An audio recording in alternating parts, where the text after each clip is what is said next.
नमस्कार, देश न्यूज में आपका स्वागत है और मैं हूं आपके साथ स्नेहा तिवारी। चलिए नजर डालते हैं कुछ हेडलाइंस पर।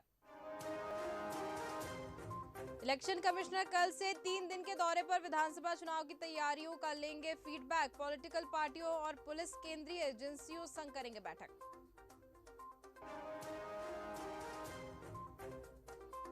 गणपति बप्पा को आज देंगे विदाई। भोपाल के 7 घाटों पर क्रेन के जरिए विसर्जन। छोटी मूर्तियों का कुंड में होगा विसर्जन।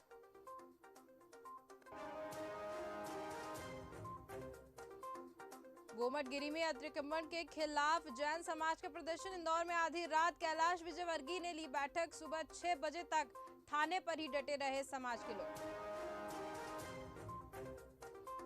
भोपाल में आज पंडित धीरेन्द्र शास्त्री का दिव्य दरबार। गणेश प्रतिमाओं के विसर्जन के लिए कथा स्थल पर ही बनाए हुए हैं कुंड।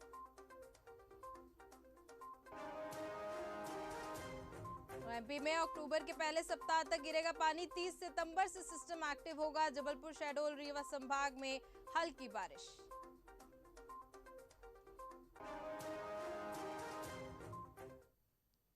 अब खबरें विस्तार से। मध्य प्रदेश में ओवरऑल 30 इंच बारिश हो चुकी है। ये सीजन की औसत बारिश के बराबर है। वहीं इंदौर, उज्जैन समेत प्रदेश के 25 जिले ऐसे हैं जहां औसत से ज्यादा बारिश हुई है।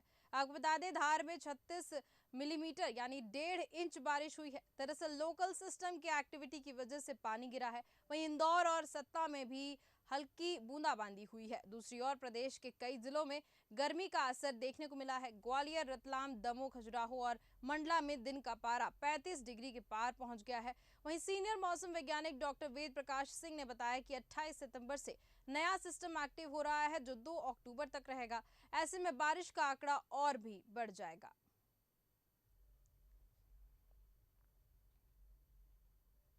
और कांग्रेस के राष्ट्रीय अध्यक्ष मल्लिकार्जुन खड़गे एक बार फिर छत्तीसगढ़ पहुंच रहे हैं और वह बादलोस बाजार में होने वाले कांग्रेस के कृषक सह श्रमिक सम्मेलन में शामिल होंगे। इस दौरान वह कई योजनाओं का शुभारंभ करने के साथ साथ ही जनसभा को भी संबोधित करेंगे। आपको बता दें कि खड़गे का ये 21वां दिन में दूसरा और अध्यक्ष बनने के बाद चौथा दौरा होगा। और वहीं भाटापारा के ग्राम सुमा में होने वाले इस कार्यक्रम में खड़गे मुख्यमंत्री निर्माण श्रमिक पेंशन सहायता योजना का शुभारंभ करने के साथ ही 266 करोड़ से ज्यादा के विकास कार्यों का लोकार्पण और भूमि पूजन भी करेंगे। इसके अलावा राजीव गांधी किसान न्याय योजना, राजीव गांधी भूमिहीन कृषि मजदूर न्याय योजना के हितग्राहियों के खाते में राशि ट्रांसफर करेंगे।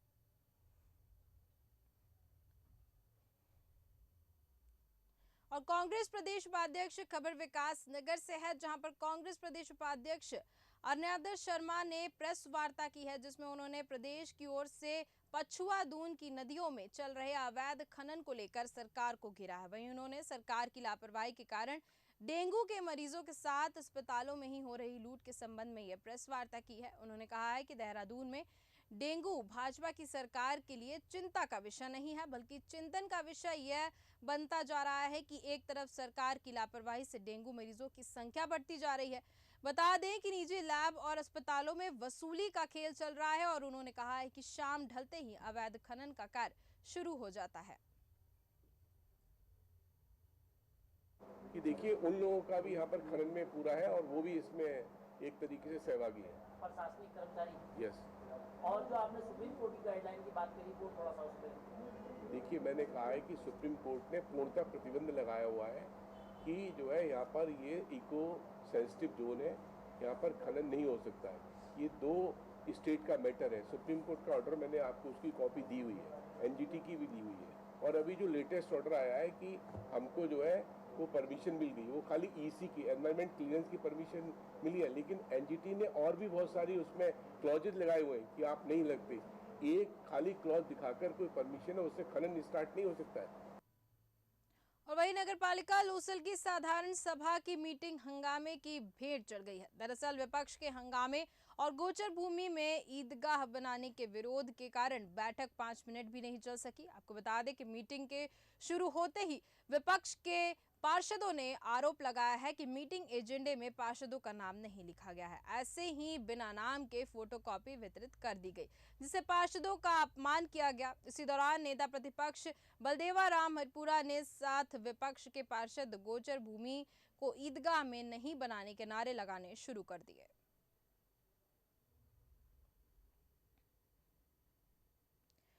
राजस्थान के नासिर जुनैद हत्याकांड के प्रमुख आरोपी मोनू मानसेर को राजस्थान पुलिस से एनकाउंटर का डर है।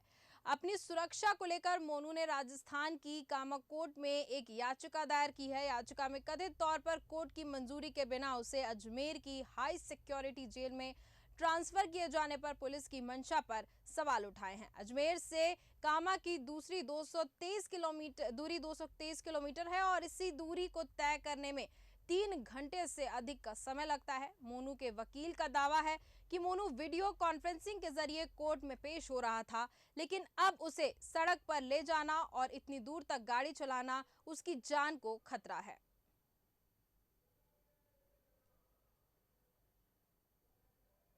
और वही अगली खबर भिंड से है, जहां भिंड के शासकीय स्कूल में अजीबोगरीब नजारा देखने को मिला है, जहां मासूम बच्चों से खाने के बर्तन धुलवाए जा रहे हैं। वहीं जो निर्धारित मध्याह्न भोजन का मेन्यू है, बच्चों को उसके अनुसार भोजन भी नहीं दिया जा रहा है।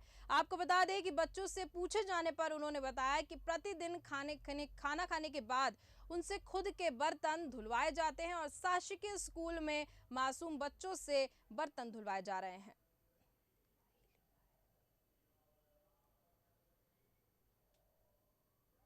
और वही मथुरा में हुए ट्रेन हादसे में इंजन के अंदर का सीसीटीवी सामने आ गया है। इस वीडियो में दिख रहा है कि किस तरह ट्रेन प्लेटफॉर्म को तोड़ते हुए चढ़ी है। ट्रेन को यार्ड में ले जाना था। इससे पहले लोको पायलट सीट से उठ जाता है। फिर लाइटिंग स्टाफ का एक कर्मचारी वीडियो कॉल पर बात करते हुए EMU के इंजन में दाखिल होता है। उसके पीठ पर बैग था। बात करते करते बैग को इंजन में थ्रॉटल पर रख देता है और इस लापरवाही की वजह से ये हादसा होता है और ट्रेन प्लेटफॉर्म को तोड़ते हुए 30 मीटर ऊपर चढ़ जाती है। फिर बिजली के पोल से टकराकर रुकती है। इस दौरान प्लेटफॉर्म पर मौजूद यात्रियों में भगदड़ मच जाती है।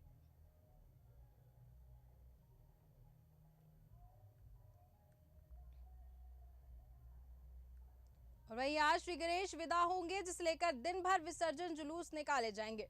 शहर में 7 घाटों पर क्रेन की मदद से बड़ी मूर्तियों को विसर्जित किया जाएगा, जबकि छोटी मूर्तियों का कुंड में विसर्जन होगा। आपको बता दें कि गणेश विसर्जन के चलते शहर में ट्रैफिक व्यवस्था भी बदली रहेगी। वहीं शहर के लाल घाटी चौराहा, गांधीनगर, करोन चौराहा, कोलार, रायसन रोड, अवधपुरी समेत पुराने शहर के 2 दर्जन से ज्यादा स्थानों पर नगर निगम मूर्तियों के लिए स्टॉल लगाएगा। पूजन के बाद लोग मूर्तियां स्टॉल तक ले जाएंगे। इसके बाद निगम उनका सामूहिक रूप से विसर्जन करेगा।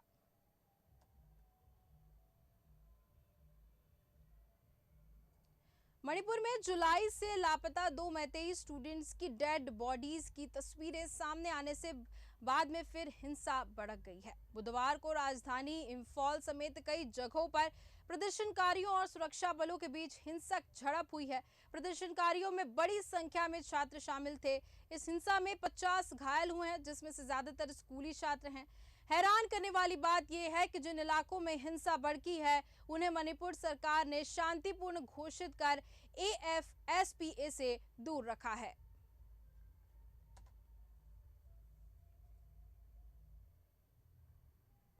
फिलहाल के इस बुलेटिन में इतना ही। देखते रहिए देश न्यूज। नमस्कार।